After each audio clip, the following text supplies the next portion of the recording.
Coucou tout le monde, j'espère que vous allez bien. Ça fait vraiment plaisir de vous retrouver pour une toute nouvelle vidéo. Je suis tellement désolée mais j'ai été très prise ces derniers temps. Je passe en fait des entretiens justement pour pouvoir intégrer le milieu du luxe et je suis totalement prise par tous ces entretiens.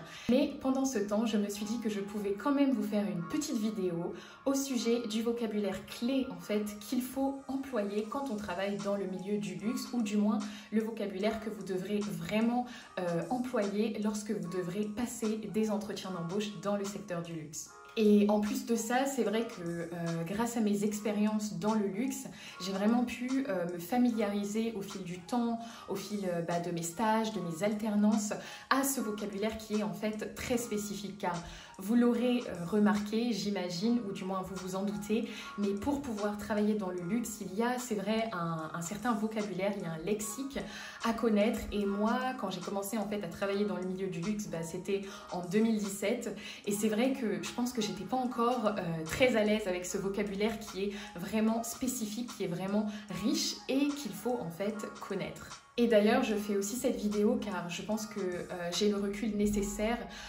pour avoir en fait travaillé dans différents milieux du luxe, aussi bien dans la joaillerie, l'horlogerie, la mode, la maroquinerie, le prêt-à-porter, le champagne aussi. Et bien en fait, finalement, je me suis vraiment rendu compte qu'à travers toutes ces expériences dans le groupe LVMH et aussi dans le groupe Richemont, et bien c'est vrai qu'en fait, il y a quand même une similitude, il y a des ressemblances et il y a souvent des mots qui vont tout le temps revenir. Et c'est pour ça que je me dis, tiens, pour ma chaîne qui est très axée sur le luxe, eh bien je devrais quand même faire une vidéo comme ça qui pourra vous être utile et qui vous permettra, eh bien lorsque vous passez un entretien d'embauche dans le secteur du luxe, d'utiliser ces termes-là, ces termes clés qui vont en fait vous démarquer de tous les autres candidats. Alors c'est parti.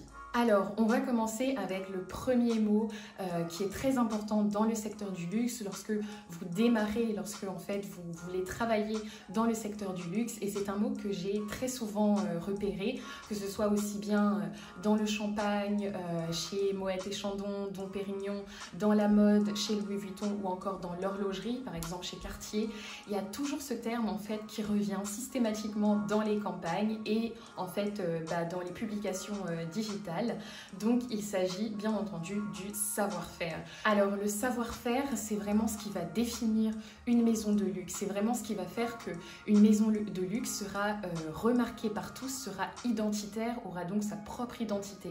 Le savoir-faire, c'est un mot en fait qui revient systématiquement car il permet de reconnaître une maison. Par exemple, le savoir-faire de Chanel, c'est un savoir-faire dans l'horlogerie, mais c'est aussi un savoir-faire dans la parfumerie, dans le prêt-à-porter.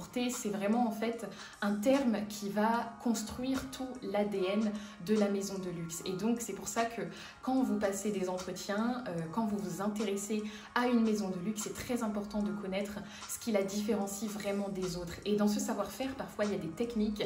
Par exemple, je pense au milieu de l'horlogerie, il y a vraiment des techniques que vous pouvez ressortir lors d'un entretien d'embauche, que vous pouvez vraiment vous approprier, car chaque maison de luxe a son propre savoir-faire.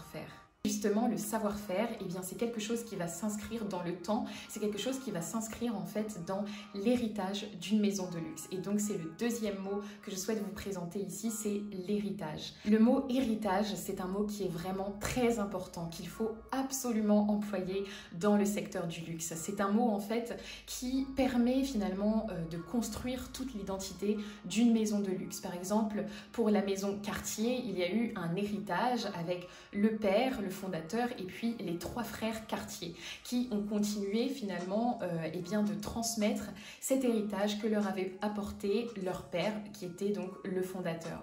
Donc l'héritage, c'est vraiment un mot mais tellement important. Je me souviens que quand j'étais notamment chez Moët & Chandon, on parlait constamment de l'héritage, le fait que en fait pouvoir produire un champagne qui soit le même dans le monde, qui ait le même goût dans le monde, c'est quelque chose qui était vraiment un héritage héritage auquel la maison Moët et Chandon tenait fortement. Donc retenez bien le mot héritage. Le troisième mot que je souhaite vous présenter, c'est le mot artisanat. Et finalement, lui aussi, il est lié à l'héritage et il est lié au savoir-faire. L'artisanat, moi, c'est un mot que j'adore. C'est vraiment, en fait, le fait de dire que derrière chaque création d'une maison de luxe, derrière chaque produit, il y a une personne savante, il y a un créateur, il y a quelqu'un qui a pensé l'objet et qui l'a donc façonné, qui l'a vraiment rendu de la manière la plus parfaite qu'il soit. Et en fait, l'artisanat, comme je le disais, implique quelqu'un qui est à l'origine en fait du produit. Par exemple, dans la joaillerie ou dans l'horlogerie, ça va être un maître horloger. Dans le parfum, ça va être un nez ou un maître parfumeur. Et pour le champagne, eh bien, ça va être un chef de cave. Donc, en fait, derrière chaque création, c'est vraiment l'idée, quand on travaille dans le luxe, c'est vraiment l'idée même du luxe, c'est que derrière chaque création, il y a vraiment une personne savante qui a vraiment réfléchi à la manière dont la création sera faite et dont finalement elle sera perçue par le reste du monde. Et du coup, je vous invite vraiment, lors de vos recherches pour pouvoir passer des entretiens d'embauche dans le luxe, de vraiment toujours rechercher ces noms, de vraiment savoir eh bien, qui est le directeur artistique de telle maison, qui est à l'origine du sac Birkin de Hermès, qui a vraiment pensé telle ou telle montre de Cartier par exemple. C'est vraiment super important d'avoir ces noms-là car ces personnes en fait sont des personnes qui ont fait toute l'identité de la maison de luxe. Et donc l'artisanat, c'est quelque chose encore une fois de très important à connaître. Ensuite, dans le luxe, on parle très souvent, je ne sais pas si vous l'avez remarqué, mais on parle très souvent de l'ADN des maisons. C'est un mot qui ressort constamment, vraiment, peu importe le secteur du luxe que vous visez, que ce soit la mode, le champagne, le prêt-à-porter, la maroquinerie, la joaillerie, n'importe quoi, on parle toujours de l'ADN d'une maison de luxe. C'est vraiment un terme qui va définir la maison de luxe. Elle, sa façon dont elle veut que les gens la voient, et ensuite les gens, la façon dont ils voient cette maison de luxe. Et donc, en fait, c'est un terme, c'est un adjectif. Par exemple, vous avez dû remarquer que si vous regardez les défilés ou vous suivez l'actualité de la maison de luxe Louis Vuitton, vous avez dû remarquer que c'est une maison de luxe qui a un ADN autour de la modernité. Quand on regarde vraiment les prêt-à-porter, quand on regarde aussi le parfum, la joaillerie, c'est vraiment une maison qui veut s'identifier comme une maison moderne.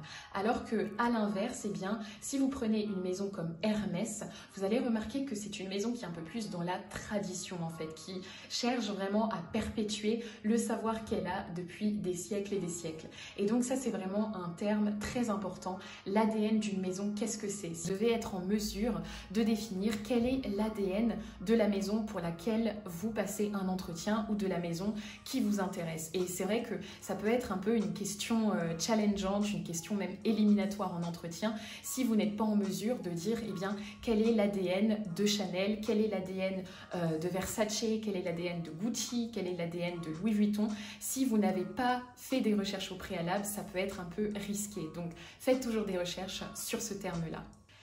Alors, le cinquième mot que j'aimerais évoquer avec vous, c'est la rareté.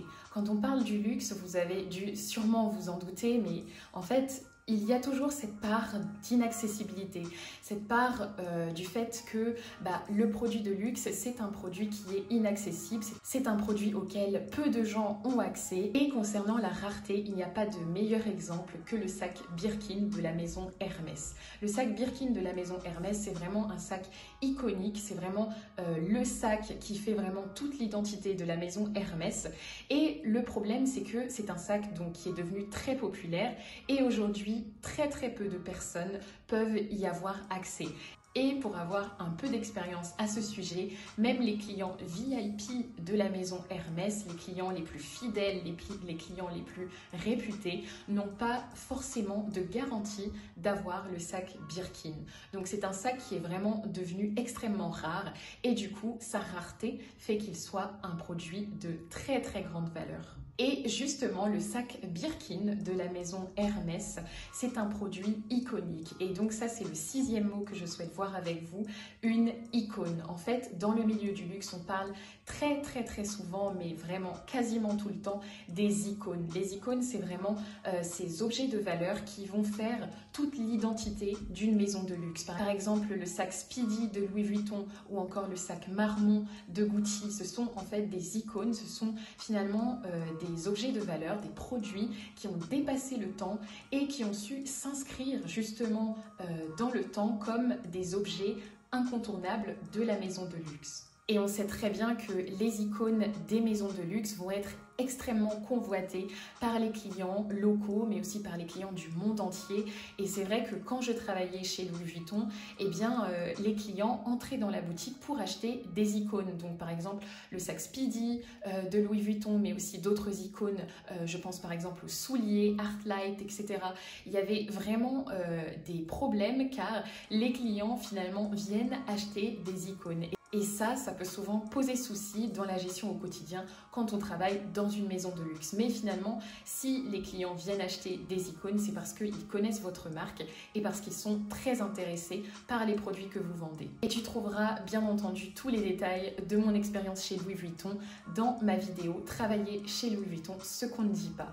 Et enfin, le 7e mot qui revient de plus en plus dans le secteur du luxe, qui est un mot en fait qui est devenu un petit peu nouveau, eh bien c'est la personnalisation. Dans le secteur du luxe, en fait, quand vous vendez un produit, eh bien vous le vendez de façon personnalisée, car vous êtes là pour offrir un service personnalisé. Alors en fait, il y a deux aspects. Il y a la personnalisation dans le service au client, c'est-à-dire que quand vous travaillez dans le secteur du luxe, moi par exemple, je travaillais dans la boutique Louis Vuitton, eh bien j'offrais à chaque client un service personnalisé, c'est-à-dire de vraiment traiter le client comme s'il était unique, de le considérer comme un client à part entière. Et il y a la personnalisation au niveau du produit. Cette personnalisation en fait permet tout simplement eh bien, de faire une gravure lorsque vous achetez un sac Louis Vuitton ou un bracelet ou un portefeuille ou tout simplement d'envoyer une petite carte à la personne à qui vous offrez l'objet que vous êtes en train d'acheter.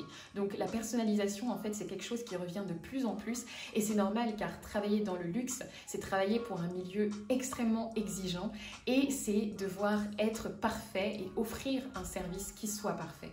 Et maintenant, je vous donne des petits conseils en plus pour vraiment pouvoir parler luxe, pour vraiment pouvoir parler comme une personne qui travaille dans le luxe. Alors, le premier conseil, préférez plutôt le mot maison que le mot entreprise. Et oui, je sais, mais quand on travaille dans le luxe, on parle très souvent de maison de luxe en fait. Ça a un côté beaucoup plus chaleureux, beaucoup plus convivial, beaucoup plus artisanal également. Donc vraiment, préférez le mot maison plutôt que entreprise ou société. Ensuite, mon deuxième conseil, ça c'est si vous voulez travailler dans la mode, préférez plutôt le mot maroquinerie. Lorsqu'on parle d'objets en cuir, préférez vraiment le mot maroquinerie plutôt que le mot sac. En fait, c'est pas très joli. Et maroquinerie, ça a un côté beaucoup plus élaboré, beaucoup plus élégant. Donc, maroquinerie. Pareil, préférez le mot soulier plutôt que chaussures, car les souliers, et oui, c'est un très vieux terme, ce n'est pas du tout un terme moderne, mais c'est le mot qu'il faut vraiment employer quand vous voulez travailler dans le milieu du luxe. Ensuite, un autre terme qu'il va falloir vous imprégner, c'est le terme joaillerie. On ne dit pas bijoux, on ne dit pas trop accessoires non plus, quand il s'agit d'objets qui ont vraiment une valeur très importante, il faut vraiment dire le mot joaillerie. C'est beaucoup plus élégant et ça implique justement le savoir-faire, l'artisanat dont on vient de parler. Et enfin, cinquième conseil, ça c'est pour ceux qui visent vraiment très très haut, on ne dit pas le mot prix quand on travaille dans une maison de luxe, mais on dit plutôt le mot valeur. C'est beaucoup plus élégant et ça a un côté un peu moins agressif que le mot prix. Donc voilà, c'est la fin de cette vidéo. Ça m'a vraiment fait plaisir de vous partager mes petits conseils sur le vocabulaire et le lexique du luxe. En gros, comment parler luxe. J'espère que cette vidéo vous aura plu. J'espère qu'elle vous sera aussi utile. N'hésitez surtout pas à me dire en commentaire ce que vous en avez pensé. À me dire également si cette vidéo vous a aidé. Je sais que des fois, vous me laissez des commentaires sur vos entretiens. Vous me racontez pas mal de choses. Donc vraiment, n'hésitez pas à m'écrire. Ça me fait toujours plaisir de lire vos commentaires. Et du coup, on se retrouve quant à nous la semaine prochaine pour une toute nouvelle vidéo. À bientôt!